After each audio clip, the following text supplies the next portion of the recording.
Do you know how to make your own magnet? Let's begin. There are several methods of making magnets. Let us learn the simplest one. Take a rectangular piece of iron, place it on the table. Now take a bar magnet and place one of its pole near the one edge of the bar of iron.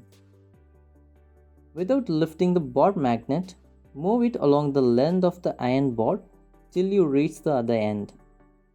Now lift the magnet and bring the pole to the same point of the iron bar from which you began.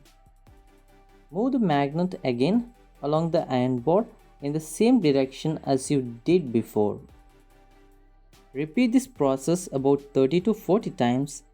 Bring a pin or some iron filling near the iron bar to check whether it has become a magnet.